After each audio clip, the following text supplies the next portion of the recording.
Bienvenue sur DMG TV, les histoires mystiques.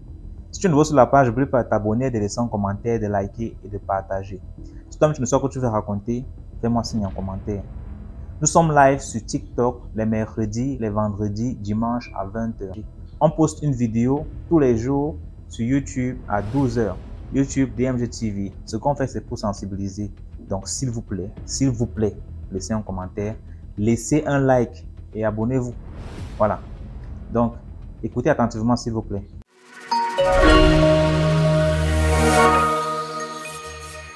Bonsoir DMG. J'espère que tu vas bien. Oui, ça va, Dieu merci. Et toi? Je vais très bien, merci.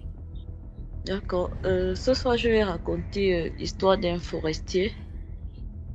On peut dire dans sa famille, il était celui qui s'est le plus en sorti parce que les autres, son grand frère, il n'avait pas pu trouver de travail. Et c'est comme ça que quand il prenait son salaire tout le temps, il donnait toujours un peu quoi, à tout le monde dans la famille, se souciait toujours de la famille.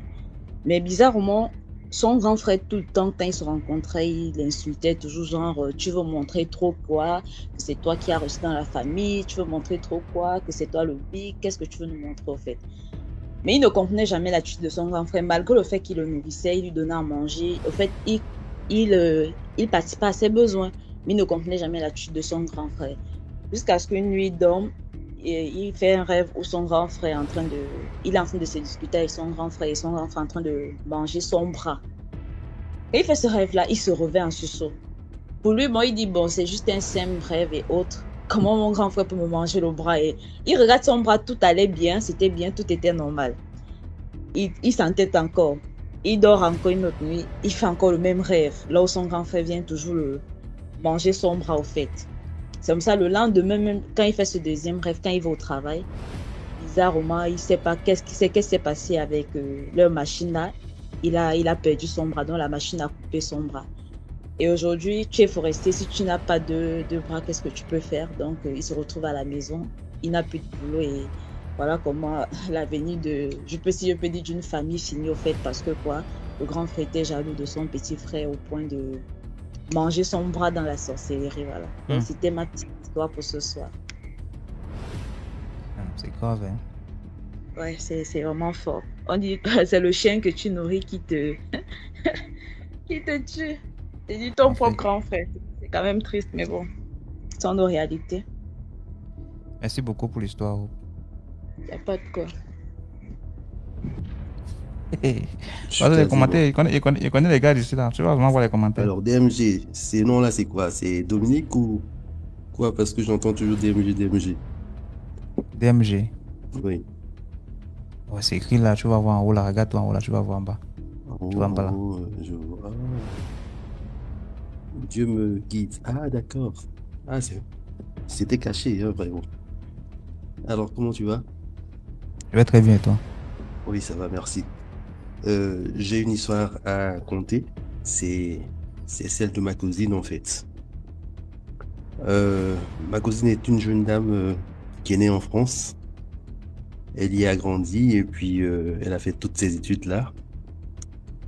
Elle a épousé un Français qui travaillait à l'ONU. Mais disons que ma cousine est prof de droit. Donc avec son mari, ils ont eu une petite fille. Et lorsque la fille avait 5 ans, ils ont affecté le couple au Sénégal. Quand ils sont arrivés au Sénégal, du coup, ils ont aménagé dans un quartier chic. Et comme ils n'avaient pas de temps pour prendre soin de leur fille, alors ils ont loué une petite gamine de 16 ans pour prendre soin de la maison, la nourriture et aussi être la nounou de la petite. Mais disons que quelques années plus tard, 2 ans ou 3 ans après leur séjour, les choses ont commencé à mal tourner. Ma cousine a perdu son mari parce que, en termes ivoiriens, on dit elle s'est vue rasée par la petite qui était la nounou de la famille. de la petite en fait.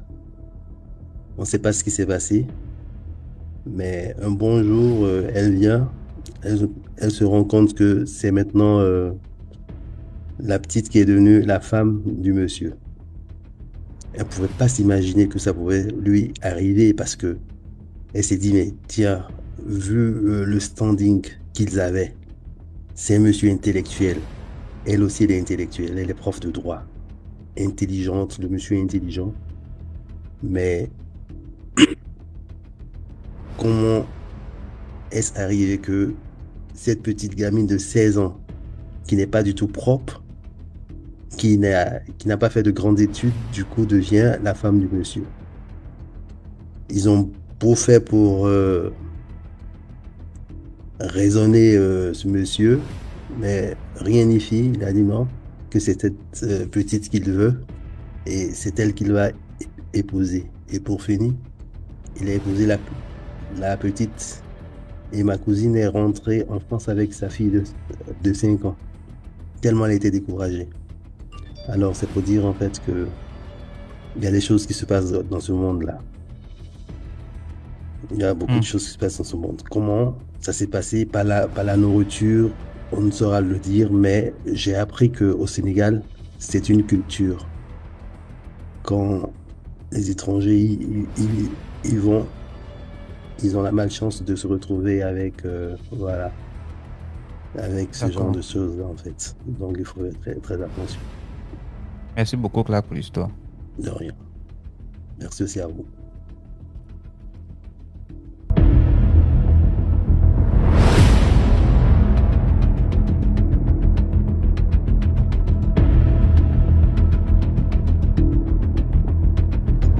Il y a une histoire au Cambolex. Ça s'est passé à l'est du Cameroun.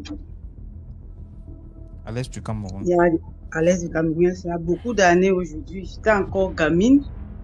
Disons que je dis gamine dans les 13 ans. Comme ça. D'accord. À l'époque, aujourd'hui, j'ai 40 ans. Donc, c'est une histoire qui date. Alors, il y a une maman qui a accouché son enfant. Elle a accouché un garçon qui a étudié. Après ses études, il est parti à Yaoundé travailler à l'école. Il a fait travailler. Il a eu un bon poste, il bossait. Entre-temps, sa maman continue à faire sa vie normale au village et tout le reste. Alors, l'histoire, c'est quoi? C'est que la maman, en fait, est dans une association de sorcellerie.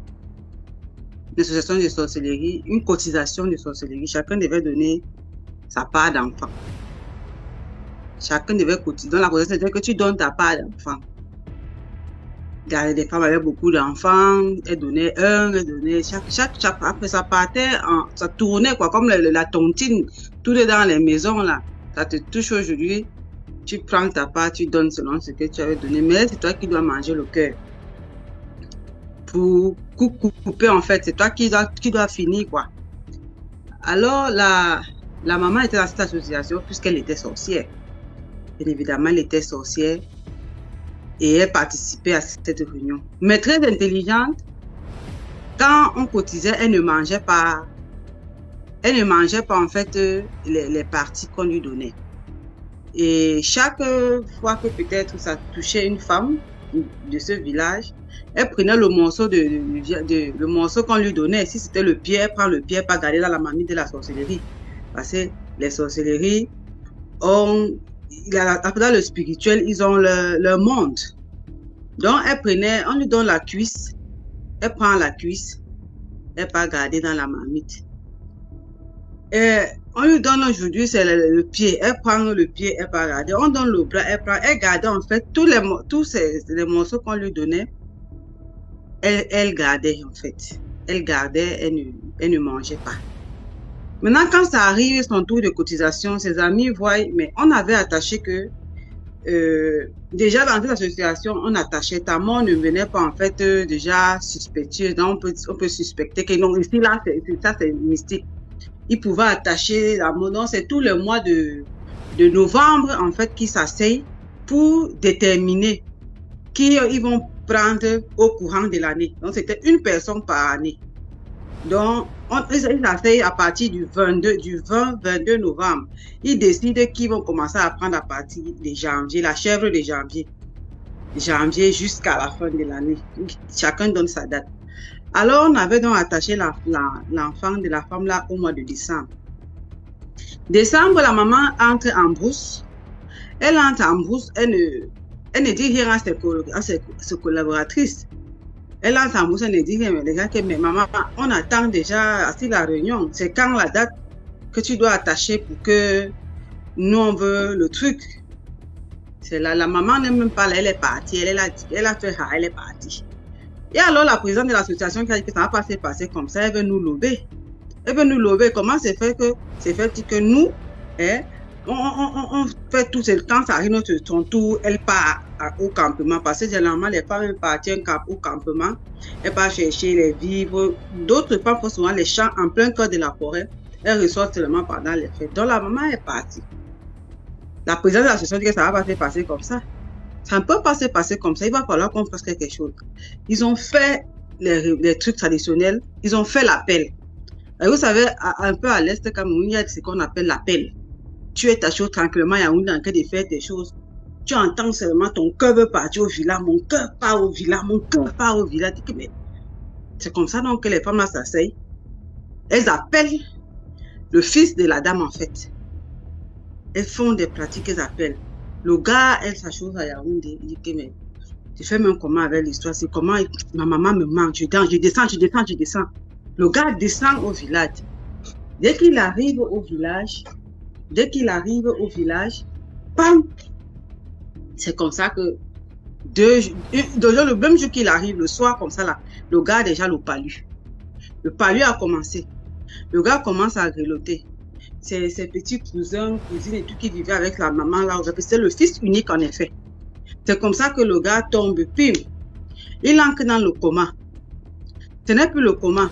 Le gars en train d'agoniser. Comme ça que le gars meurt. Les gens commencent à crier, wow, l'enfant est mort au village, wow. Les gens pleurent. C'est comme ça qu'on envoie une personne en brousse. Va appeler maman. En fait, les femmes là avaient déjà dit qu'ils ont tué spirituellement le gars. Mais le gars n'était pas encore parti, il était là. C'est comme ça que quelqu'un va en brousse. Il paye signal à la mater que tu es ici, ça ne va pas, ton fils est arrivé au village. Depuis hier, il est arrivé, la maladie a commencé, il est mort le soir. Ça m'a dit, mais meurt le soir comment? C'est quelle qualité de mort que l'enfant meurt quoi? En tout cas, ce n'est pas ce que tu me dis là. Elle a fait son panier, elle a pris ses petites provisions, elle a mis au dos. Tac. Elle arrive au village. Les gens sont pleins dans son maison, on pleure. Oh, ses potes, la même vieille s'est bêtée sur ses pieds. Ton fils, oh. Les mêmes sorcières là. Elle vient pleurer là sur ses pieds. La maman n'a pas regardé son fils sur le lit. Parce qu'au village, on met souvent le lit, on met les petits trucs aux narines, on bouche là. On peut se coucher. Elle dit, elle rit, hein. Mais, vous blaguez. Mon fils n'est pas mort, il dort. Les gens du village sont là. Il dit appelez-moi le chef, appelez-moi le kokoma. On appelle le chef. On appelle les notables, les gens s'asseyent. Elle dit que l'histoire que vous voyez si mon fils n'est pas mort. Son fils n'est pas mort. Elle dit que toi, arrête de pleurer. Toi, arrête de pleurer. Toi là, arrête de pleurer. Je vais te casser tout, je vais tout sortir. Mon fils n'est pas mort. C'est alors quoi parle? Ses copines là commencent à regarder déjà. C'est non, suivez vos larmes. Mon fils n'est pas mort. C'est comme ça que, pape, elle dit, toi, elle entre d'abord dans son grenier. Elle dit que la vraie sorcellerie en plein jour. Elle entre dans son grenier. Elle prend quelque chose à la berge. Un pan, voilà le pied de ton enfant. Un toit, voilà la cuisse de ton fils. Un, voilà le morceau du genou que tu m'avais donné là. Un toit, voici ceci.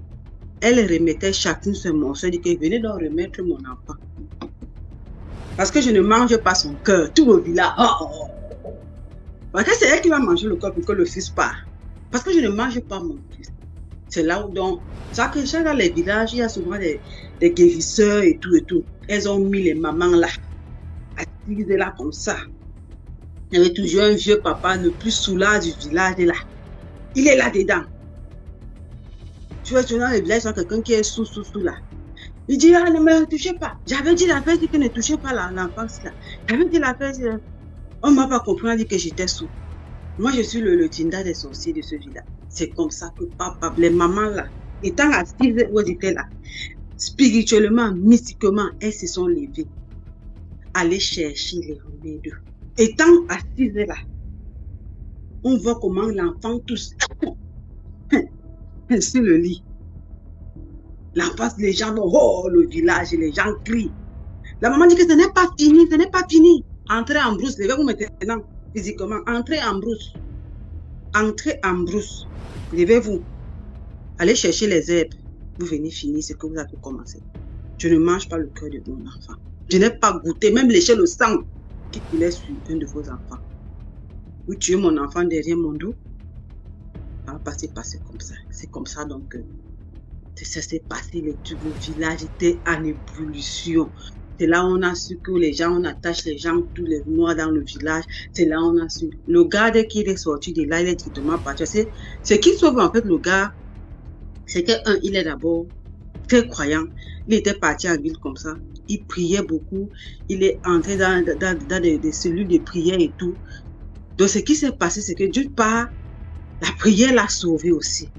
D'une part, la prière l'a sauvé. Et quand il est sorti de là, il a pris sa maman, il l'a amenée dans son église pour qu'on puisse aller la soigner, en fait.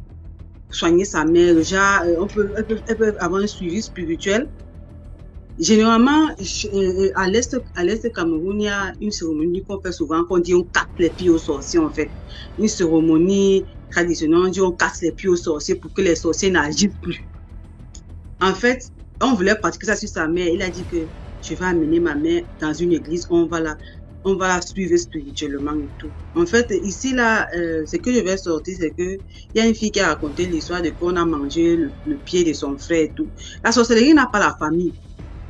La sorcellerie n'a pas la famille. Quand la sorcellerie veut t'attaquer, ça t'attaque.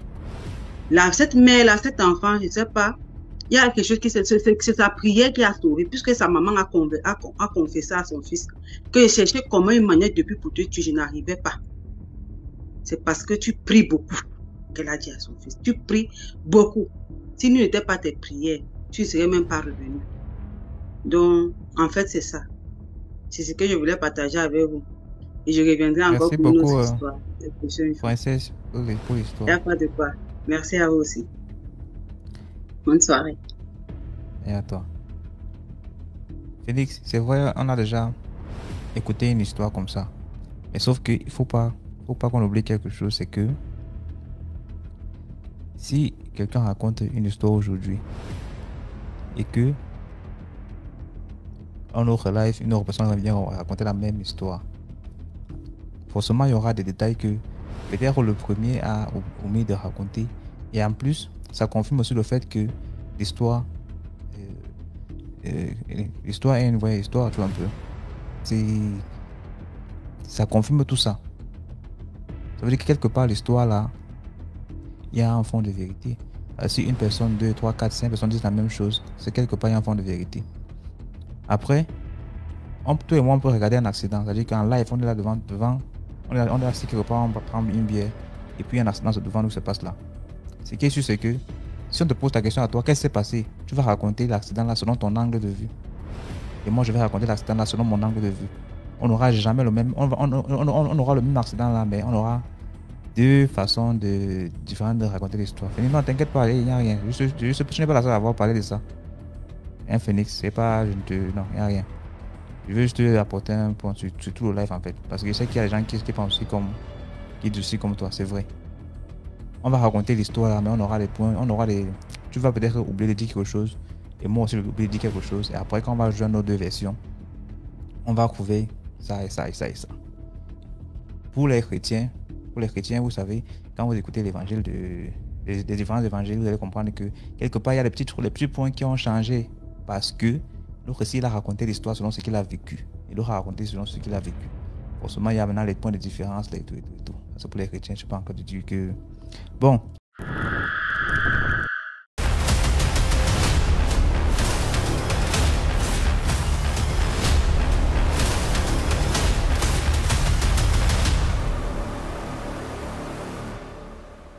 Maintenant, il faut écouter une histoire.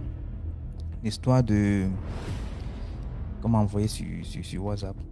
Juste pour dire à certains moments que quand on a des enfants, que l'argent ne soit pas comme... que l'argent ne serve pas de monnaie d'échange pour nos enfants. Parce que rien ne peut acheter un enfant. C'est pas parce que tu vois un homme qui a de l'argent que tu vas prendre ta fille, remettre entre ses mains. Ou bien tu vas voir une femme qui a de l'argent, tu vas prendre. Donc c'est un peu ça. Donc tapotez l'écran déjà. Je vous fais écouter une petite histoire déjà avant de continuer avec ceux qui sont dans le live. Merci d'écouter. Bonjour, j'espère que vous allez bien. L'histoire que je vais vous raconter, c'est l'histoire de ma copine. Moi et ma copine, on était comme les jumelles en fait. On était tout le temps ensemble. On vivait à Bonabéry, en Dobo. C'est là qu'un jour, il y a un couple qui venait s'installer dans notre quartier. Et la femme du monsieur a commencé à dire à ma copine que je veux que tu sois la femme de mon mari. Je veux que tu sois ma épouse. Ma copine a pris ça comme une blague. Moi-même, je me disais que c'était une blague. C'est là que la femme du monsieur a commencé à suivre ma copine pour voir là où ma copine vivait. Et quand elle a vu là où ma copine vivait, elle a commencé à envoyer son mari. Son mari venait voir la mère de ma copine, donner de l'argent, payer les études à ses petites soeurs, arranger la maison de sa mère.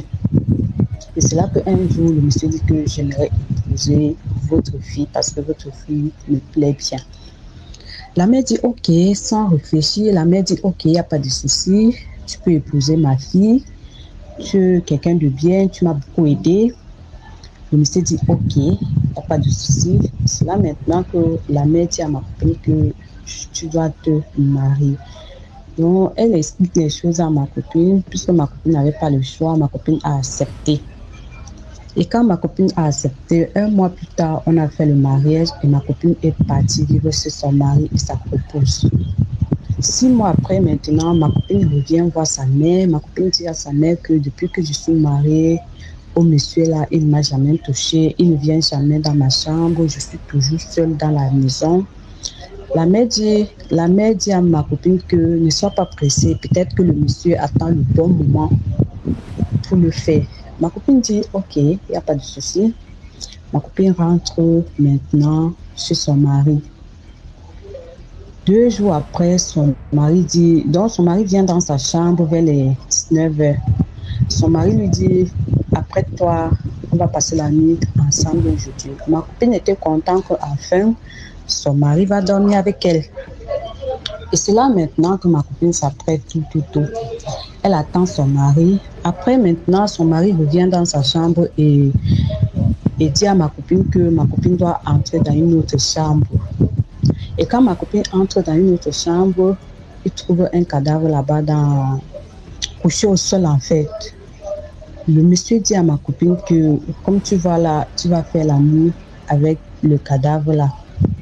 Ma copine dit comment ça je dois faire l'amour avec le cadavre? Ça ne se fait pas. Et qu'est-ce que le cadavre fait même ici? Son mari dit que ne pose pas trop de questions. On t'a dit que l'argent que je donne à ta mère, j'ai construit, j'ai arrangé la maison de ta mère, tout. On t'a dit que je prenais ça où? Puisque ma copine n'avait pas de choix, ma copine a fait l'amour avec le cadavre. C'est là maintenant que chaque jour, il y avait des différents corps en fait qui venaient. Ma copine faisait l'amour avec eux. C'est là maintenant qu'un jour, ma copine va chez sa mère. Elle était toute maigre, elle était mince, un genre comme si elle était malade en fait. La mère ne cherche même pas à savoir ce qui ne va pas à sa fille. Sa fille maintenant explique les choses à sa mère, dit à sa mère que chaque jour c'est ce qui se passe. Je fais l'amour avec les cadavres, mon mari m'a fait moi avec les cadavres, tout. Sa mère dit que c'est parce que tu ne veux pas rester avec le monsieur, c'est pour ça que tu inventes les choses. Sa fille dit que tu ne vois pas comment je suis devenue maigre. C'est là que la mère dit non, tu dois rentrer chez ton mari. C'est ton mari, tu dois rentrer chez ton mari. La fille part maintenant voir son oncle, elle explique les choses à son oncle. Son oncle part voir sa mère. Sa mère lui dit que c'est sa fille, c'est elle qui doit décider de ce que sa fille doit faire en fait. Puisque la fille n'avait pas le choix, la fille rentre chez son mari. Et quand elle rentre, elle continue à faire l'amour avec les cadavres, tout. C'est là maintenant qu'un jour, ma copine a commencé à saigner. Et son mari lui disait toujours que c'est ça qui me donne l'argent. Puisque ma femme était fatiguée, elle ne pouvait plus faire ça. C'est pour ça qu'on a voulu te prendre comme deuxième femme. Que tu viennes aussi faire ça. Ma copine s'est mise à pleurer. Elle était maigre en fait. Les gens demandaient qu'est-ce qui ne va pas avec elle, puisque sa mère ne voulait rien entendre parce qu'on lui donnait l'argent, par-ci par-là. C'est là maintenant que ma copine tient encore sur sa mère. Elle dit à sa mère que c'est comme ça. Sa mère ne réagit pas.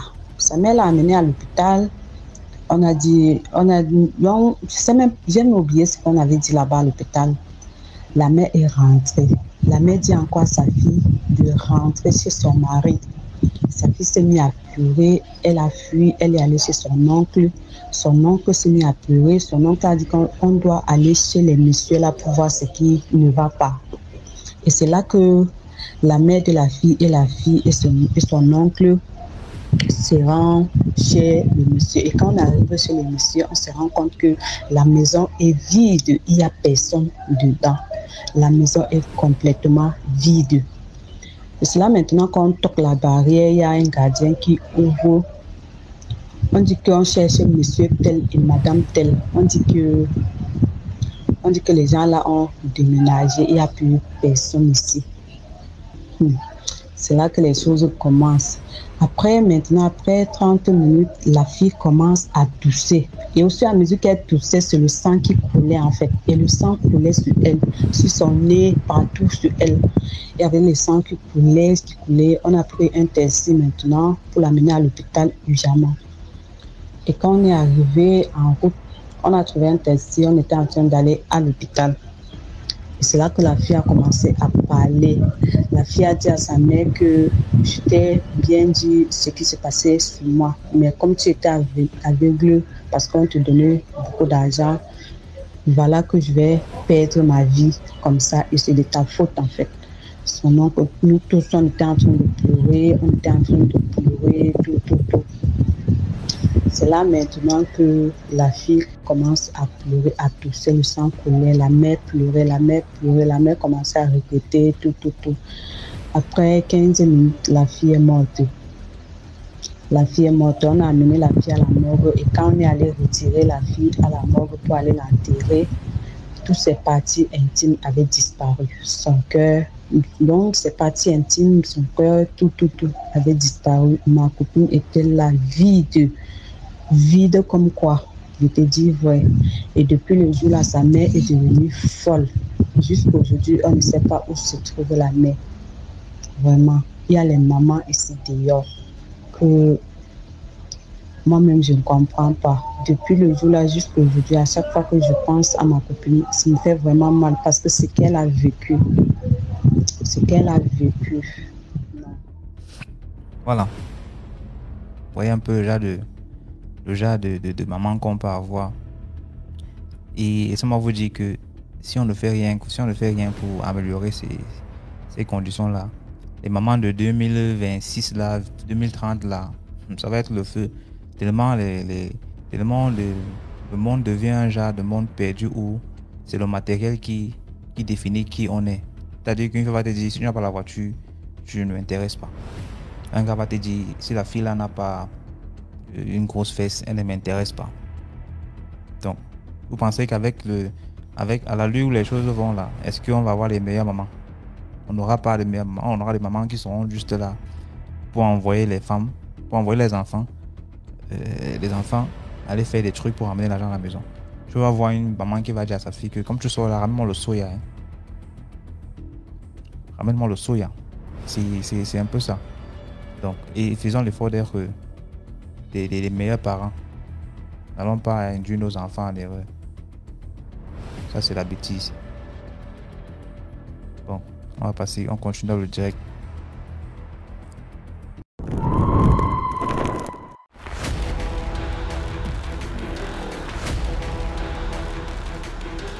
Ah, rebonsoir DMG. Bonsoir. Oui, je vais te raconter l'histoire de ma défunte tante. D'accord. Oui, bon, ça a commencé que moi, je n'étais pas encore née. Lorsque mon grand-père, il a sa soeur qui s'est mariée mais n'a jamais eu des enfants. Alors, comme mon grand-père a eu ma tante qui a donné le nom de sa soeur, elle a dit que bon, là, c'est mon enfant, je vais la prendre. Dès l'âge de 5 ans, sa tante a pris ma tante. Elle l'a ramenée avec elle au Tchad dans leur village. Elle vit avec sa tante. Bon, sa tante, elle n'a pas assez de moyens, donc ma tante lui fait des petits commerces, quoi, dont elle fait les beignets, les trucs, elle donne à sa nièce pour aller vendre ça au marché. Alors, chaque fois, elle part vendre les beignets au marché. Un jour, elle a fini de faire sa vente. Au lieu de rentrer à la maison, tu connais les enfants, elle dépose ses plats avec ses amis, elle jouait dans le marché. C'était vers 18h, comme ça, tu connais, aux 18h au marché, c'est dangereux, quoi. Il y a les esprits qui sont là, ils sont partout dans les poubelles. Bon, elle jouait, elle est tombée sur eux sans se rendre compte, quoi. Après, il y a un qui l'a habité, elle ne savait pas, elle est rentrée. Après, elle commençait à faire des crises. Chaque fois, elle fait des crises. Bon. La tante n'a jamais informé les parents, donc elle traitait l'enfant là-bas. À chaque fois, elle la soigne, et puis après, elle va bien. Après, encore, elle tombe malade. Non, c'est comme ça. Quand sa tante est décédée, maintenant, on l'a ramenée en Centrafrique. Sa maman est allée la chercher, elle l'a ramenée. À l'époque, elle avait un truc de 16 ans, 17 ans. Bon, quand tu connais chez nous les musulmans, quand une fille grandit, elle part au mariage.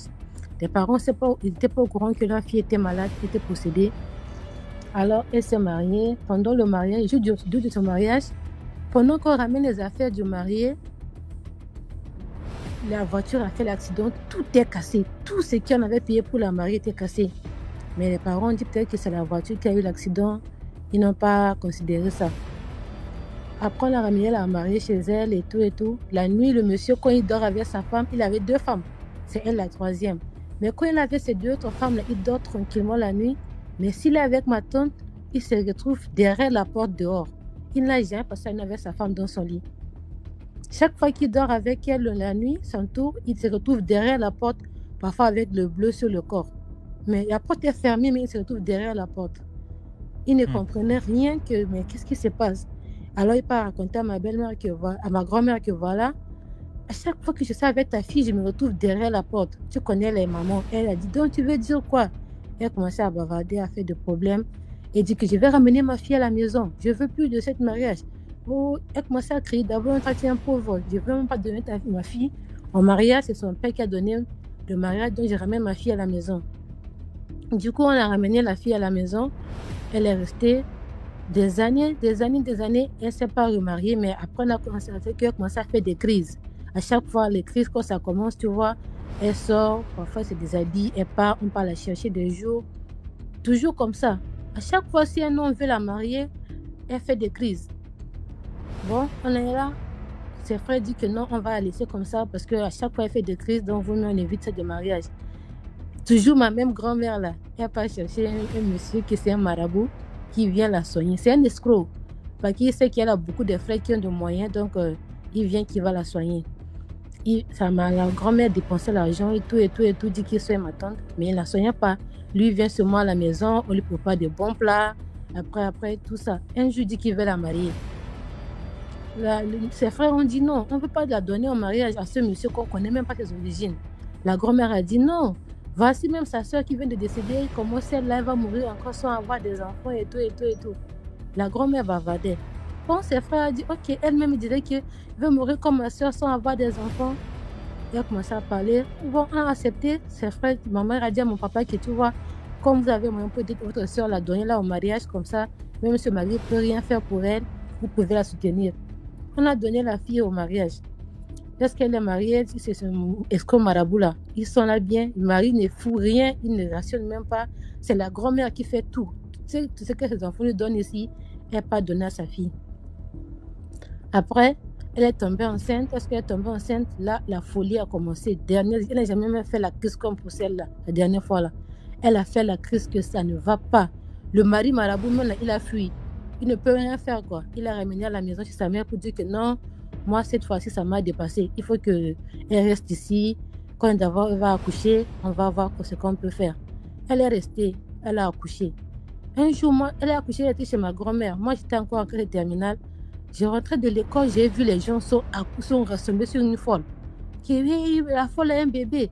Les gens sont beaucoup comme ça sur la personne là. Moi, j'ai passé, j'ai dit, attends, mais c'est qui là encore la folle qui a le bébé? Parce que je fais demi-tour pour voir c'est qui là, c'est ma tante là, avec le bébé nu comme ça dans la main. J'ai commencé à crier, dire les gens, pardon, venez me dire c'est ma tante. Pour l'arrêter, pour prendre le bébé, la personne, il y a plus de 20 personnes là pour l'arrêter, personne ne peut l'arrêter. Moi, j'étais là à pleurer. Les gens sont venus m'aider, on m'a donné le bébé, ils l'ont pris pour la ramener par la force à la maison. Comme on n'est pas loin du goudron, on l'a ramené à la maison, on a attaché ma vieille les chaînes. Moi, j'étais là, j'ai pleuré, mais comment on peut attacher? On va pas dire que ça, elle va encore partir. On l'a attaché tout et tout. On l'a mis à la psychiatrie, rien du tout. On a traité là-bas psychiatrie, après ça va un peu, on l'a ramené à la maison. Moi, j'avais pris même son bébé pour garder son bébé. Le bébé là, comme si le bébé aussi il est possédé, il dort jamais la nuit. Le bébé pleure toute la nuit. En journée, le bébé il pleure tout le temps quoi. S'il est calme, c'est qu'il mange. S'il ne mange pas, il fait qu'il pleure. Il fait qu'il pleure tout le temps, tout le temps, tout le temps. Moi, j'étais en classe de terminale, j'avais le bébé, donc mon papa et ma maman fait le tour la nuit quoi. Si l'un de nous dort, l'autre apporte le bébé pour le calmer. On est là avec l'enfant là, tout le temps, tout le temps. La maman était à l'hôpital. Après, ça va mieux, comme elle n'est pas avec le mari, ça va. Ça recommence encore. À chaque fois que le mari veut l'approcher, ça reprend encore. Et avec la crise, on est sorti, on est parti au Tchad. Après, on est retourné au pays. Là, en 2019, quand j'étais partie chez nous, j'ai trouvé que ma tante, elle était malade, mais pas totalement malade, un peu malade. Vu qu'à ce qu'elle voulait encore se remarier. Mon papa dit non, cette fois-ci, non, tu ne peux pas te remarier parce que tu es divorcé avec ton mari, toi, ce qui t'est arrivé, on ne peut pas. Elle a dit à mon papa qui me dit, toi, tu es avec ta famille et pourquoi pas moi? Papa dit, mais toi, tu es malade, tu ne peux pas te marier, tous ses femmes ont refusé. Et là, elle fait la crise. Dernière crise qu'elle a fait dans le coma, elle est tombée comme ça, elle est dans le coma jusqu'à ce qu'elle est décédée, elle ne s'est jamais réveillée. Mais son enfant, il est là, mais l'enfant là, si tu dis que c'est un enfant terrible, quoi. Il a la tête dure que tu ne peux même pas imaginer. Tu l'amènes à l'école, quand il y a le mur, le portail, mais l'enfant, il ne sait pas comment l'enfant fait pour sortir de l'école là. Chaque fois l'enfant disparaît, il est seulement dans le quartier avec les enfants, comme les enfants de la rue. On fait tout pour l'enfant là, mais rien du tout. Et ce marabout là, depuis que sa femme est décédée là, il même pour venir dire bonjour. Même pour voir son enfant, il vit ou pas. C'est pas son père, il a disparu. Ça. Mais l'histoire des esprits là, ça existe vraiment quoi. Parce que mon grand-père, avant, il soignait les gens qui avaient les esprits. Et ça a touché ma famille, ma petite soeur, mes cousines, beaucoup de personnes de ma famille. Ton grand-père, il est marabout. Oui, bon, mon grand-père, c'est un imam. Donc aussi, il y a les gens qui font des crises. Il vient faire la prière, il les chasse quoi. Mais souvent, chez nous, on dit que c'est pas bien de faire ça parce que quand tu fais ça, tu les chasses sur les gens, ils attendent 3 générations pour revenir sur eux, quoi. Après, si ma petite soeur aussi était touchée de ça, ma cousine, donc de ma famille, ça me dérange vraiment, quoi. Merci parce beaucoup que pour mon grand-père Yahan. soignait ça avant. Merci pour l'histoire. Pas de rien. Et bonne nuit. Moi, je dors déjà. Tu as dit que ton mari n'est pas là, non? Mon mari n'est pas là, mais j'ai peur. Mon mari travaille sur Paris 3 jours et il fait 2 jours ici. Moi, j'ai peur déjà. Là, je dors même au salon. J'ai même fui ma chambre là-bas. En tout cas, tu peux continuer à regarder le direct. On est toujours là. Ok. Attends, je te le lis. Tu as un truc à copier. Tous ceux qui ont des histoires et qui n'arrivent pas à monter dans le direct. Tous ceux qui ont des histoires et qui n'ont pas assez d'abonnés pour monter et raconter les histoires. Prenez le numéro WhatsApp suivant. Comme ça, vous allez simplement envoyer vos histoires là-bas et puis on va jouer ici en direct. Comme on a fait avec les histoires que vous avez entendues là, en direct là. Donc c'est le plus 237. Donc 6 55 81 90 17. Voilà. Ça c'est uniquement pour les histoires. Ce n'est pas pour les... Je veux le numéro de Papa Kwapam qui avait raconté l'histoire. Non. Je sais pas pour les... Je veux le numéro de la fille qui s'était fait laper par le bébé. Non. Moi, je ne suis pas secrétaire des histoires. Pour ceux qui ont des histoires mais qui ne veulent pas monter en live, raconter l'histoire, vous pouvez laisser par WhatsApp en voice. Il y aura un numéro de téléphone dans la vidéo. Copiez-le et laissez votre voice uniquement pour raconter les histoires, s'il vous plaît. Le volume, c'est bon. Tu as les écouteurs? Non. Mais rapproche le téléphone dans ta bouche là, tu parles un peu fort. Parle comme ta voix. Parce que tu as une voix charismatique. Et tu parles comment? Même tu veux aussi parler comme les gars montent ici pour parler whatisme un peu, genre pour séduire les femmes là. Alors moi je parle. Bah, parle avec ta voix du quartier. Ok.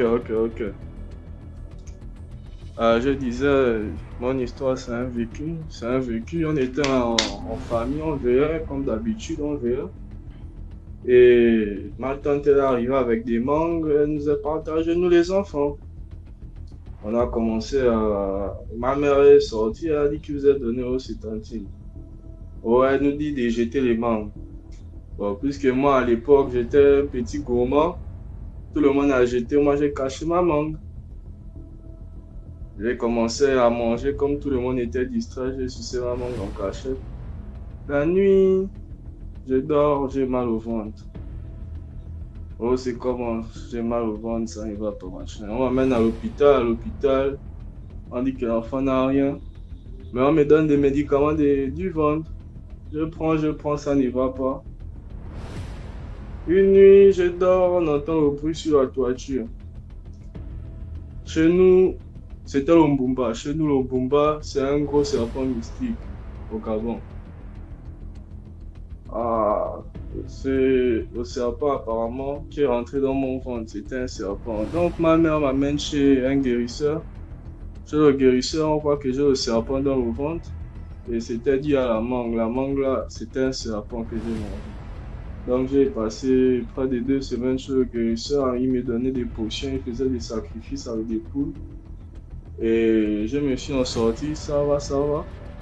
C'était pour dire aux gens de ne pas faire confiance à la famille et éviter la gourmandise. La gourmandise, c'est un mauvais défaut. Donc, on va dire que la gourmandise est un vilain défaut pour le conseil. Mais après, quand tu donnes le conseil général de ne pas faire confiance à la famille, là, c'est un peu fort, là. Moi, je vais plutôt dire qu'on doit se méfier de tout le monde, c'est tout. Mais je dis de ne pas faire confiance à la famille, c'est un peu... C'est hardcore, gars. Mais il faut juste se méfier. Comme on dit souvent, la confiance n'exclut pas la méfiance. Tu ne peux pas carrément dire que tu ne vas pas faire confiance à toute ta famille, mon ami. C'est vrai, on dit que oui, là, il ne faut pas faire confiance à l'homme, machin, il va te décevoir. Mais après, quand on vient avec les gens, il faut un minimum de confiance, c'est ça. Parce que si on te sert à manger, tu as faim, tu fais comment? Tu es à la maison, tu as mis ça à manger, tu vas dire que je m'en passe, tu n'as pas confiance à ta mère, je ne mange pas la nourriture. Tu vas die. Tu vas die comme le cochon. C'est-à-dire que tu vas manger, c'est qui est sur ce que tu vas manger à un moment donné. Mais après, il faut se méfier. C'est-à-dire que quand tu observes des mouvements un peu suspects, genre, c'est normal que tu te méfies. Ce n'est que normal. Donc, c'est ça. Merci beaucoup pour l'histoire, Dadino. Il y a un truc que je sais, c'est que Dieu ne viendra pas faire pour toi ce que tu peux faire pour toi-même. C'est parce que je me fais comprendre. C'est-à-dire que je suis assis comme ça, là, j'ai envie de boire de l'eau. C'est là, la cuisine est là, la porte est même devant moi. Là. Je m'assois là, je commence à prier. Ça ne marche pas comme ça, je vais devoir me lever d'ici, j'ai pas puiser mon eau et boire. Voilà. Après, maintenant, la prière vient à quel niveau? C'est... Je peux prier maintenant. Si quelque chose a été mis dans mon verre, par exemple, spirituellement.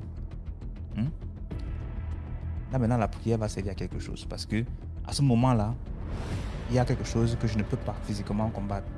Mais que spirituellement, je peux combattre.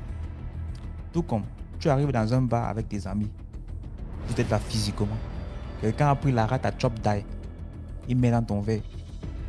Que tu aies vu, que tu n'aies pas vu, tu pries, tu vas die. Le poison est dans le verre physiquement. Tu vas die. Ton corps ici est physique. Il va die. C'est comme ça. C'est là maintenant où tu vas maintenant faire preuve de discernement. Tu vas dire, ok, la mise là, il n'est pas bon. Tu vas devoir, les prières que je vais faire, c'est juste pour que Dieu te révèle qu'en temps, telle personne est bon, telle n'est pas bon pour toi. L'instinct va s'activer quand tu vas en présence de quelqu'un, d'une présence négative. Mais c'est après les signes que je t'ai donné là, Dieu te donne les signes que, en retenant ton ami ici, là, c'est mauvais machin, il ne faut pas parler, ne sois pas avec lui. Toi, tu ignores toutes ces choses-là. Après, tu te trouves dans un bar avec lui, tu dis qu'il me poisson, tu vas seulement prier ça. Tu vas die. Comme un poussin, tu vas die comme ça là. Oui. Tu vas die. Oui, tu veux. Parce qu'avant d'arriver dans le bar là, pour boire les bières là, Dieu t'aurait déjà donné des signes, il y a de cela longtemps. Seulement que, parfois, quand Dieu parle là, il y a des gens qui sont tellement occupés à écouter de la musique de. Je ne sais pas citer les noms, vous connaissez vos artistes préférés. C'est en train de chanter les chansons pendant que Dieu dit que mon ami, le rendez-vous dans le soir de papa. Tu l'as dû chanter au clair de la lune. Tu chantes des trucs que. Donne-moi ton cœur, pendant que tu es en train de te parler. Après, tu go die comme le bonbon, tu dis que tu as prié, tu le fais. Donc, le poison, donc quand tu pries, le poison, ça distille carrément l'eau. Tu vas lire. Sauf si c'est que le poison a été mis spirituellement, que les prières peuvent fonctionner. Sinon, si c'est physique, là, le verre, là, tu vas die. Yes. Tu vas die. En fait, mon histoire est tellement courte. C'est mon histoire que moi-même j'ai vécue. Quand j'étais petite, au Cameroun, on vivait à l'est du Cameroun, à Belabo. Je vivais avec mes parents, mes frères, et on a déménagé. Donc on a déménagé, on a changé de maison, et nous sommes arrivés dans la nouvelle maison. Et dans la nouvelle maison, à chaque fois que je partais dormir, il y avait une corde, je levais du lit, et je grimpais la corde, je partais au paradis, au ciel. Et pendant que je grimpais la corde, je montais, il y avait tous les enfants de mon quartier aussi, vous voyez, en train de monter aussi, chacun sur sa corde. Et on se retrouvait dans un endroit qui était comme le ciel. Et il y avait des vendeuses de fruits. Elles nous donnaient des paniers. Et on choisissait les fruits qu'on voulait. On marchait, on faisait tout le long du marché. Et arrivé au bout du marché, quelqu'un me réveillait et j'atterrissais dans le lit. Chaque jour, c'était pareil. Donc, à chaque fois que je m'allais coucher. Et j'étais même tellement contente d'aller me coucher. Quand l'heure de dormir arrivait, on disait allez vous coucher. Et je courais seulement pour aller dormir parce que je disais, comme je n'ai pas pu manger les fruits là hier, aujourd'hui, je vais absolument aller manger. Dès que je couche, dès que mon corps touche le lit, je monte sur cette corde-là. Et bizarrement, le matin, je ne voyais pas cette corde. Et ça ne m'intriguait pas du tout. Comme j'étais un enfant, ça ne me disait rien. Je me disais, ah ben, ça va, parce que je suis pas la seule à aller là-bas. Tout le monde, tous les enfants du même âge que moi partaient aussi. On se retrouvait là-bas, on ramassait pas. On nous demandait les femmes là, et on ne paye pas. Et après, on ne mangeait jamais. Chaque jour, je négociais, je me disais dans ma tête, je vais manger aujourd'hui, mais je mangeais jamais. Et après, on a déménagé, on a affecté mon papa à Douala. Et quand on arrive à Douala, et pendant que je partais, il y avait aussi mes soeurs, donc j'étais pas la seule là-bas. Il y avait aussi ma petite soeur et mon grand frère qui avait un peu le même âge que moi. Donc mon grand frère qui était devant moi et ma petite soeur qui était derrière moi. Donc on partait ensemble. Et quand on a affecté mes parents à Douala, nous sommes partis. Et arrivé à Douala, je ne faisais plus ce rêve-là. Je ne rêvais plus de ça. Et là, j'ai commencé à demander à ma soeur que est-ce que toi tu continues de partir dans ton rêve là? Elle me dit mais quel rêve? J'ai dit le rêve où on prend les fruits dans le panier. Elle me dit non, je ne connais pas ce rêve-là. Et je demande à mon grand frère, il me dit non, je ne connais pas ce rêve. Ils ont compris qu'il y avait un problème. On a parlé aux parents. Bon, ils n'ont pas pris ça en considération. Bon, ils ont laissé tomber. Donc jusqu'à aujourd'hui, je ne sais pas qu'est-ce que ça signifie. J'ai jamais entendu parler d'un rêve similaire dans mon entourage, personne. Donc, je ne sais pas si quelqu'un a une explication à ça. Non, c'est En tout toute cas, dans l'histoire. les commentaires, tu auras sûrement ton explication. Alice au pays des merveilles, Alice au paradis. Ouais, vraiment, dans les J'espère. commentaires, c'est la magie. Ok, merci, bonne soirée. Bonne soirée à toi, Alice. Mais avec le monde dans lequel on vit maintenant, c'est là, quand je t'appelle Alice, tu n'es pas au pays des merveilles. Hein. Tu seras plutôt Alice au pays des pervers parce que le monde d'aujourd'hui, c'est la magie. Ce n'est pas... Il n'y a pas de merveille là. Il y a le petit frère de mon camarade. Un jour, il fait un rêve. Il était à table en fait, dans le rêve. Il a à peine 12 ans, 13 ans.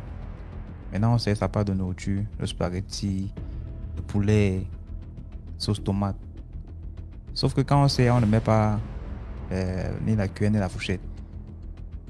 Donc le gars se réveille carrément dans la chambre. Il va dans la cuisine. Il prend sa fourchette. Et il repart. Du coup, sa mère voit comment le gars est parti de la cuisine prendre la cuillère. Donc tu vois quelqu'un qui il a presque les yeux fermés là, il somnole un peu un genre. Après, il dit, mais tu pars faire quoi? Il dit que. Après, il se réveille, il dit que non. On l'a servi dans le rêve là. Sauf qu'on n'a pas mis la cuillère ni la fourchette. Donc, du coup, il est parti prendre sa part de cette fourchette là. Parti manger sa nourriture. Après, le gars go dormir, ça fait comme ça. Il arrête ça comme ça avant que mon ami le tout sinon. T'entends encore la nourriture, vous avez senti. T'entends encore pas les trucs. Le gars voulait. C'était la magie. Qu'est-ce que les gars ont ri jusqu'à.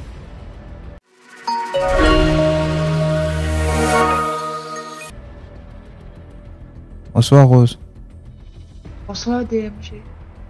Comment tu vas? Ça va bien. Tout à l'heure, tu disais à quelqu'un de ne pas dire qu'on ne fait pas confiance à la famille, mais de plus en plus, on a cette famille qui nous détruisent un peu. Je vais raconter l'histoire que ma maman m'a racontée. Elle s'est déroulée il y a plus de 30 ans. C'était un ami à elle qui est rentré de France. Il est rentré médecin avec son épouse, une Française. Bon, comme tout bon Camerounais, il a dit vivre d'abord dans son village, travailler un peu, être au service des siens, même pendant une semaine avant de remonter sur Yaoundé. Malheureusement, là-bas, il a travaillé la première journée, tout s'est bien passé. La deuxième journée, tout s'est bien passé, tout s'est vraiment bien passé. Les gens étaient contents parce qu'il était médecin, donc c'est rare dans nos contrées, surtout 30 ans avant.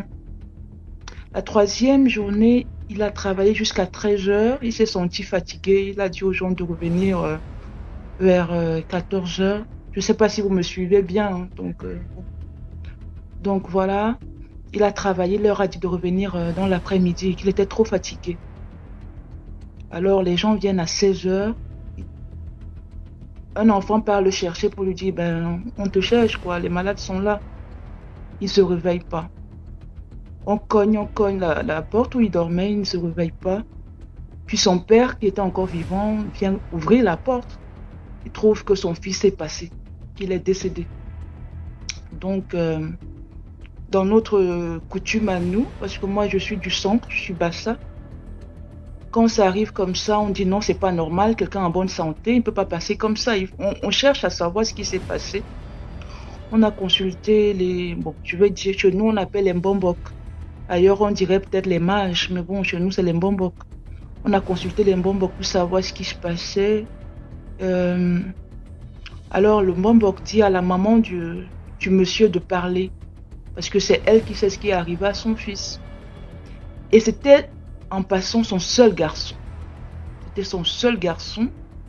Après, il n'y avait que des filles, quoi. Donc, le seul sur qui toute la famille comptait, en fait, pour assurer la descendance. Donc, la maman d'abord, puisqu'il y avait du monde, elle a nié. Mais à la fin, elle a dit que oui, elle était dans un club, je pouvais appeler ça comme ça, un club, hein, de mangeurs d'enfants, et que c'était son tour pour elle aussi de donner son fils. Elle ne pouvait pas faire autrement. Elle a essayé, elle dit qu'elle a voulu donner un autre enfant, mais on lui a dit que non, il fallait qu'elle donne l'enfant qu'elle aimait le plus. Et c'était ce garçon-là. Donc, c'était la petite histoire que je tenais à vous raconter. C'est vrai, hein, en naissant, on se dit que notre famille est toujours là pour nous, mais parfois, malheureusement, on tombe dans des familles qui n'en sont pas une, quoi. Malheureusement, c'est un peu la petite histoire que je voulais partager. Merci. Voilà, merci beaucoup, Rose Pagna, pour l'histoire. Mais ce que je voulais dire, c'est que à un moment donné, on ne va pas généraliser. On va juste dire que, comme tu viens de dire là, il y a certaines familles, ça ne vaut pas la peine. C'est clair. On ne va pas se mentir. Mais on ne va pas condamner toutes les familles que voilà. On faut pas... Non. Moi, je suis contre le. Il ne faut pas être radical à un moment donné. Il ne faut pas être trop radical. Vrai. Sinon, on va se retrouver des jeunes qui vont dire Ou ton père va te demander de faire un truc, tu vas dire, ah, moi, toi d'abord, il Oui, va oui, s'en en foutre fait, et tout oui, et tout. c'est parfois le vécu de chacun, dont l'auditeur, là, il exprimait son vécu, en fait, c'est un peu Mais c'est pour ça. ça que je suis appelé à parfois venir Oui, à préciser que non, ce n'est relativiser un pas. peu. Voilà. Mhm. Donc, merci beaucoup pour Bonne l'histoire. nuit. Mhm. Merci à toi. Salut. Oh, bon, salut. Ouais. Donc l'histoire que je vais raconter là, c'est l'histoire de mon petit frère. Donc c'est lui qui l'a vécu. Il était encore au primaire, je crois au CM2, quelque chose comme ça. Et on était en vacances, mais comme il s'était mal comporté, lui, il n'est pas parti en vacances. Mon père l'a expédié au village. Donc, quand il allait au village, c'était sa première fois, je crois. Et mon oncle, en fait, chez qui il devait aller, était instituteur dans un autre petit village. Donc, ils sont allés là-bas et tout avec mon oncle, tout ça. Et la journée, les enfants, en fait, donc mon frère et nos deux cousins, ils partaient dans la forêt. Et dans la forêt, au début, on lui racontait des histoires un peu folkloriques, on va appeler ça comme ça, des génies. Donc je pense que chez vous, vous les appelez les pygmées, c'est ceux ils sont tout petits, ils ont les pieds retournés. Et ils habitent oui, ils sont tout petits.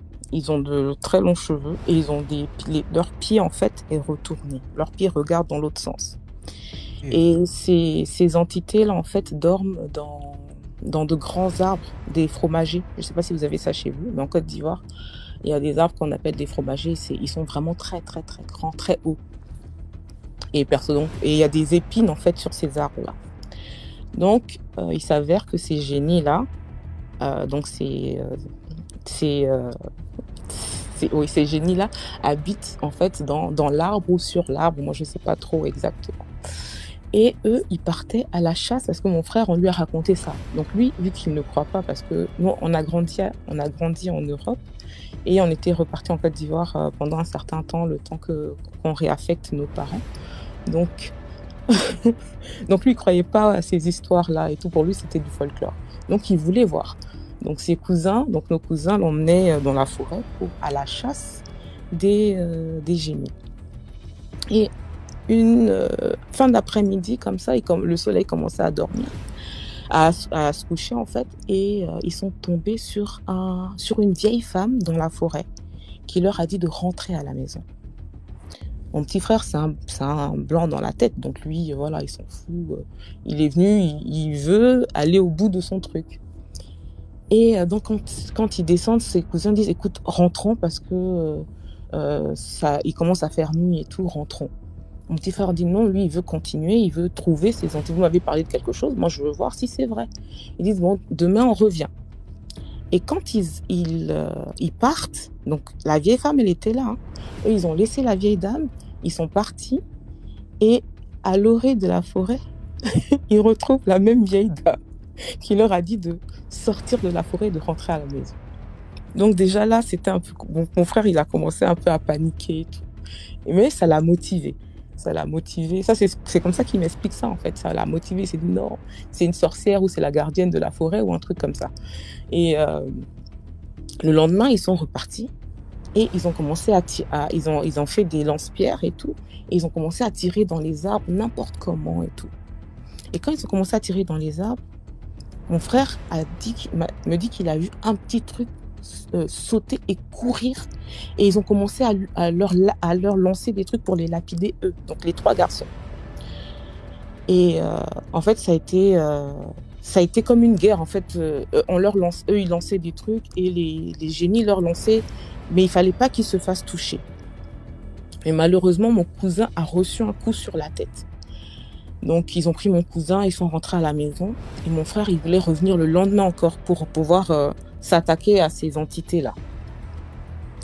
Et quand ils sont arrivés à la maison, dans la nuit, mon cousin il a commencé à faire de la fièvre. Ils n'ont rien dit aux parents parce qu'ils avaient peur.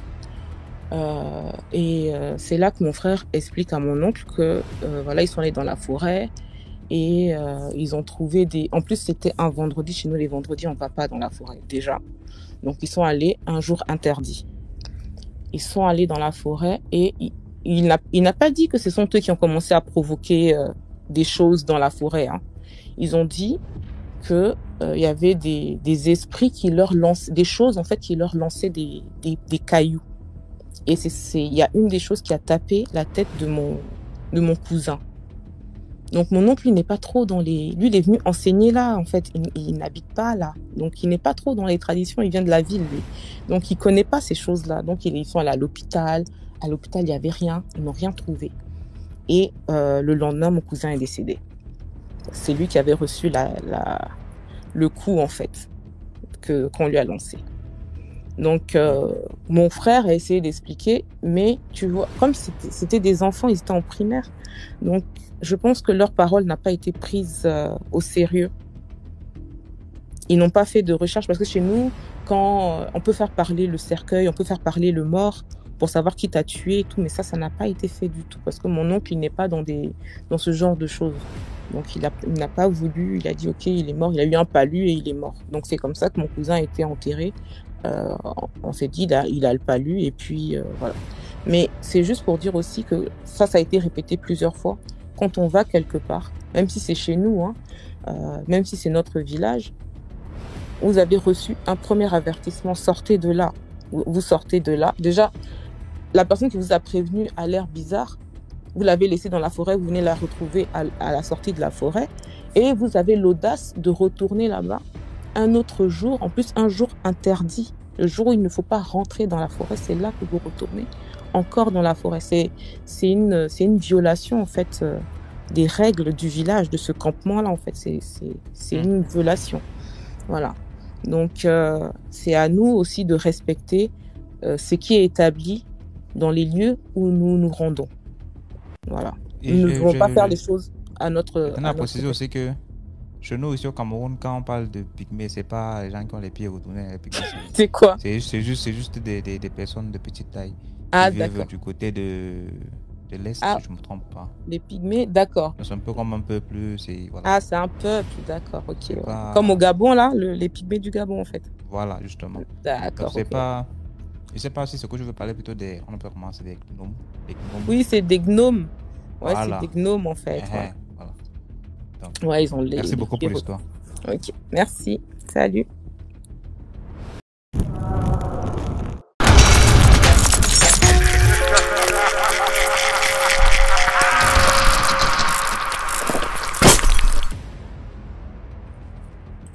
Sont des entités. Salut DMG. Salut tout le monde. Je vous prie de bien vous la partager et de liker s'il vous plaît. Ok. L'histoire que je vais vous raconter, c'est une histoire que ma grande sœur a vécue. Ça s'est passé du côté des Bolova à l'internat de l'internat Bono et Bolova. Les personnes qui veulent Google, ils peuvent Google. Du coup, comme chaque rentrée se font les rentrées des internes se font en fin août plutôt. Du coup, dès que la rentrée arrive, les internes commencent à arriver au mois de fin d'août. Du coup, ils arrivent. Et après, maintenant, la rentrée vient en septembre, comme d'habitude. Maintenant, alors, la rentrée se passe bien. Tout se passe très bien. Et le truc important, c'est que à l'internat Bono, qui est Bolova, il y a presque tout. Il y a les Gabonais, les gens de Guinée équatoriale, les Camerounais, tout ça s'est mélangé, comme c'est pas très loin de la frontière. Du coup, désolée, je sais pas, je crois que le Covid, mais bon. Comme c'est pas très loin de la frontière. Du coup, la rentrée se passe bien. Et maintenant, au mois de décembre, il y a on va dire comme une épidémie ou bien comme un truc qui se passe dans l'établissement. On commence à entendre que telle personne s'est évanouie, tel élève, tel interne s'est évanoui à l'établissement, tel interne s'est évanoui à l'établissement. Ça s'est passé genre chaque semaine, il y avait des gens qui s'étaient évanouis à l'établissement. Maintenant, comme chaque mercredi et dimanche, il y avait la messe, on se rend compte qu'il y a certaines filles qui manquent à l'appel. Il y a 3 filles qui étaient toujours absentes à la messe, ne venaient presque jamais à l'église. Jamais, jamais du tout. Chaque fois qu'on disait que c'est l'heure de prière, l'autre dit non, j'ai mal à la tête, je me sens pas bien, j'ai ceci, j'ai cela, j'ai comme ça, j'ai comme ça. Et cette fille-là marchait toujours au nombre de 5. Mais 3 semaines avant les vacances de Noël, 2 d'entre eux ont dû voyager parce qu'ils ont perdu leur frère. Et 3 autres sont donc restés à l'internat. Et maintenant, alors, on se rend compte que les gens ne font que tomber malades, ne font que s'évanouir, ne font que mourir à l'établissement. Il y a eu 2 morts à l'établissement, chez les internes. Du coup, il y a le prêtre alors qui demande, ok, on va faire une grande messe, une grande prière, pour voir ce qui ne va pas et trouver une solution. Du coup, on fait la messe dans la grande chapelle. Les filles qui étaient censées venir encore à l'église, qui ont l'habitude de manquer, ils ne viennent pas. Ils disent qu'ils ne se sentent pas bien dans le palais, ils ne peuvent pas venir. Du coup, c'est comme ça maintenant que le prêtre, il décide d'aller visiter les dortoirs pour voir ce qui se passe avec les filles, qu'est-ce qui ne va pas et tout ça. Du coup, il arrive, dès qu'il va entrer dans le dortoir, il se rend compte qu'il y a un truc qui ne va pas en fait. Il n'arrive pas à entrer dans le dortoir. Il y a un truc qui est louche, il ne comprend pas ce qui se passe. Du coup, directement, il sort, il retourne dans son bureau, il appelle l'évêque. Que c'est comme ça, il y a un truc qui se passe bizarrement dans... Ok, j'arrête de lire les commentaires. Il y a un truc qui se passe bizarrement dans la chambre de certaines filles qui sont internes. Du coup, l'évêque dit qu'il n'y a pas de souci, je vais donc venir. Mais on dit qu'ok, dans cette chambre des internes, combien de personnes occupent cette chambre? Il se pourrait que c'est 5 filles qui occupent cette chambre, mais par contre 2 sont en vacances, 2 ont dû voyager parce qu'ils ont perdu le frère. Du coup, l'évêque dit qu'ok, il n'y a pas de souci. Du coup, on n'a qu'à les faire revenir parce que c'est très important. Puisqu'il y a des gens qui meurent à cause de ça, du coup, ça serait bien si tous les internes soient présents lors de mon arrivée. Comme ça qu'on appelle les 2 filles qui étaient absentes, dit que non, vous devez venir, c'est obligatoire, il y a un truc qui ne va pas. Et du coup, il faut faire une grande messe et tout ça, il faut que tout le monde vienne. Les parents ramènent les 2 filles. L'évêque arrive. Dès qu'il va entrer dans les chambres, il se rend compte qu'il y a un truc qui ne va pas. Du coup, il prend le béni, il verse, il tape, il dit les trucs en latin, là. Il bavade les trucs en latin. Il retourne dans son bureau. Il avait une Bible dans la main, du coup, après, il retourne dans son bureau, il prend une autre Bible. Un truc énorme, c'était trop bizarrement. Une autre Bible, et du coup, il entre avec. Dès qu'ils arrivent, on dit ok, qu'est-ce qui s'est passé dans cette chambre? Il y a un truc qui ne va pas dans cette chambre, vous n'avez qu'à expliquer ce que vous avez fait. Les filles commencent à nier, disent que non, on ne sait pas, rien ne s'est passé, il n'y a rien, il n'y a absolument rien, il n'y a rien du tout. L'évêque dit que vous n'avez qu'à dire la vérité. Si vous ne dites pas la vérité, ce qui va se passer, vous serez les seuls responsables de ce qui va se passer. L'évêque commence à prier, il prie. Il prend la bague qu'il a au niveau de l'index, il commence à bénir ça et puis les hymnes touchent le front des filles avec. Les filles ne les font que crier, font que crier. Parmi les 5 filles, il y avait 2 Gabonaises, 2 Camerounaises et une autre qui venait de la Guinée équatoriale. C'est là les 2 filles gabonaises se mettent à crier du coup qui attendez, on va raconter. C'est là qu'ils se mettent à raconter que ils ont fait une pratique dans les chambres. Genre les pratiques qu'on fait avec le truc qui est comme l'étoile là, avec 5 côtés. Il faut 5 filles. Du coup, ils prenaient leurs règles, ils mettaient à chaque coin de l'étoile pour invoquer leur génie. Le prêtre dit ok, vous avez donc invoqué quel génie et quand est-ce que ça s'est passé? Il dit c'était passé après la rentrée au mois de octobre, avant la fête d'Halloween. Ils ont fait une petite cérémonie. Du coup, et après, ils ont invité les 2 filles camerounaises de participer avec eux. Et c'était que chacun devait donner quelqu'un dans sa famille. Et les 2 filles camerounaises, au coup, ils ne savaient pas que c'était comme ça qu'il fallait que ça se passe. Premièrement, il y a le frère des 2 filles gabonaises qui est mort. Après, le frère de la fille guinéenne. Et maintenant, c'était le frère des 2 filles camerounaises, avant qui est aussi mort. Le prêtre dit ok. Et maintenant, qu'est-ce que vous avez donc invoqué? Qu'est-ce qui est sorti en fait? Qu'est-ce qui est sorti quand vous avez fait vos pratiques? Parce que sûrement, il y a un truc qui est sorti. Et dit que non, rien n'est sorti. L'évêque demande qu'on ferme la porte. On ferme la porte. Il allume les bougies rouges avec des trucs, tout ça. Il se met à prier, il se met à faire des trucs. Il verse de l'eau bénie. Il dit les trucs de la Bible et tout ça. C'est comme ça que sous le bas du lit d'une fille, un gros serpent qui sort du lit. Il commence à crier. L'évêque ne fait que prier. Et après, quelques instants après, il ouvre la porte. Dès que les autres prêtres entrent, on voit que le serpent est au sol et il est mort. Tous les filles ont été renvoyés. Et la vie a continué. C'est grave, hein. Les internats, là, vraiment, je sais pas si c'est... J'entends beaucoup de trucs, là. L'internat est bien, hein. Ça va te dresser l'enfant. Si tu as un enfant délinquant, tu l'envoies à l'internat et tout. Après, quand tu écoutes certains témoignages de l'internat, je te dis, mais là-bas, c'est un autre monde, ou bien c'est le même monde, là. Moi, je me demande ceux qui sont de côté des Bolova, en fait. ceux qui sont du sud là, qui connaissent le collège Bono, évitez cet endroit. C'est pas un endroit qui peut envoyer. Tu racontes beaucoup les histoires sur. J'ai déjà dit, éviter de mentionner les noms quand ça concerne. Ah ouais, c'est vrai, désolé. Ça peut causer beaucoup de problèmes. Je sais, mais quand oui, tu mais dis éviter, c'est aussi bien de collège Bono, dire c'est ça. un peu une contre-publicité. Parce que si c'est Là, les on va trucs comme parler. ça se passe aussi, mais bon, c'est mieux de dire aux gens que c'est mieux de pas aller là-bas dans cette route, mais dans ce chemin, que d'envoyer ton enfant là-bas et après, c'est pas. Parce que c'est un endroit, il y a tellement de mix, il y a beaucoup trop de mélange en fait. Tellement de trucs et beaucoup de cultures différentes. Et au lieu de se faire de mauvais amis, au lieu de faire en sorte que ton enfant, comme par exemple ces filles qui ont tué leurs frères sans s'en rendre compte, je pense pas que c'est un truc que tu aimerais sauter à quelqu'un en fait. Tu penses que tu peux prévenir quelqu'un que, ok, si tu pars, si tu ouvres cette porte, tu auras un truc mauvais va se passer. Si tu ouvres cette porte, il ne va pas le faire. Du coup, ouais. Merci de liker, merci de commenter. Rendez-vous demain à 12h pour une nouvelle vidéo.